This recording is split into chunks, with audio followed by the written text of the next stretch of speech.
if they want me to take a lie detector test, I'll take it. I don't give a shit. I am so tired.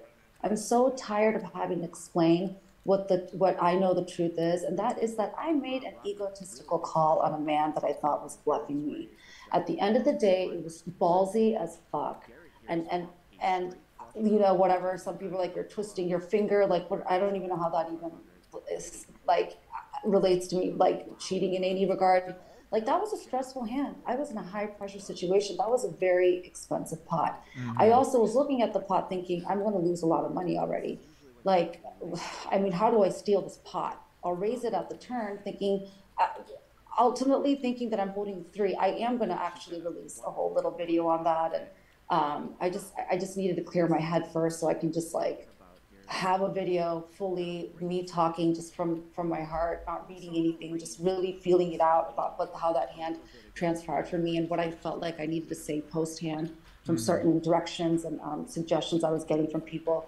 I really just should have slept on it, to be really honest. We all know that like making it like a really like defensive stance afterward because you feel like you're being wrong for something that isn't Mm-hmm. something you should be accused of is never a good thing, especially right after it happens. And I was kind of like, told to take that little video that I did on the side immediately following actually my interaction with Garrett, which is already very stressful because I just gave away my money.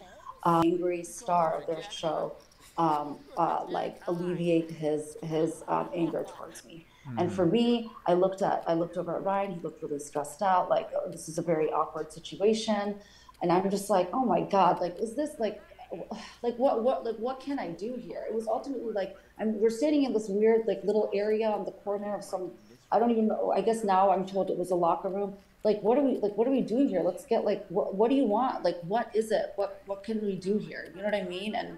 And like Ryan wasn't part of it. He was stepped to the side a little bit. It was just me and Garrett kind of talking, and it was just, and Garrett just wanted his money back. And I was like, okay, like, so if I give you your money back, you're gonna go back in there? And he said yes. And I think like Rip kind of explained that a little bit more clearly about like how, the reason that he didn't ultimately come back because he felt threatened when Rip called him the P word. But Mm-hmm. anyways, my point is that like when and I was just like I was kind of shocked that he wanted his money back. Like I was like, oh my God, like is he for real? Like that is so crazy. I never ever thought that he was 100% accusing me of cheating at that point. He mentioned something when I spoke to him. He's like, a million people are going to see this. And I thought it was like embarrassment on his end, like how embarrassing it is going to be.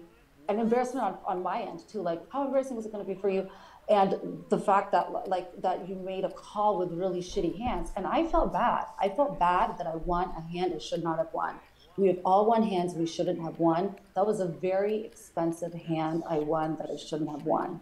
Mm-hmm. And I felt for him. He was extremely upset and giving me the death glare. Okay, and so I'm just like, holy shit.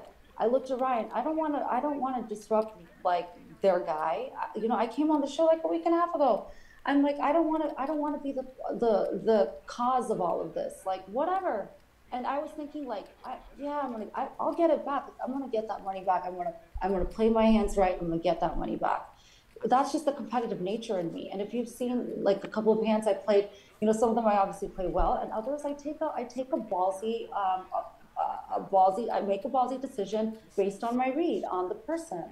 And this person I know had bluffed me before on, middle pair, and I just had a feeling, and I'm like, what if I'm right that he doesn't have me? So at the end of the day, like I was embarrassed when I turned over the Jack four. Like I mean, looking back, I'm kind of sitting there shocked. I mean, I'm shocked. I'm still shocked. I'm still shocked. I won it even twice. I mean, I'm sure, and the world is.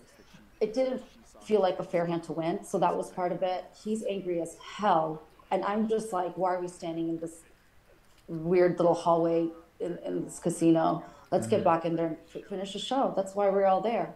Mm-hmm. Like he's been playing for a long time. I know he's going to win it back too. So I don't understand why he needed it right then. And I do think that he would have come back in. But I also completely understand Rip's reaction. to like me walking in and grabbing this stack of chips and then having to re-walk back in and grab a single $5,000 chip. Like it just like it was all a bad situation. And I damn, I wish I just didn't make that call. You know what I mean? Like fuck that call. It's really a really shitty situation. Call with Jack Eye then? First of all, a little bit of a straight call. I have blocker or something. No, on the turn though. So you called all in on the turn because... Yeah, because you don't have shit. That's right. She thinks you can't be a Jack High. It's not about what I have. It's about what I don't think you have when you play against me. That's it. You didn't think you had Jack Queen of clubs? 75. You let me do this to you post-stream too. Last time we played. I'm like, they keep letting me.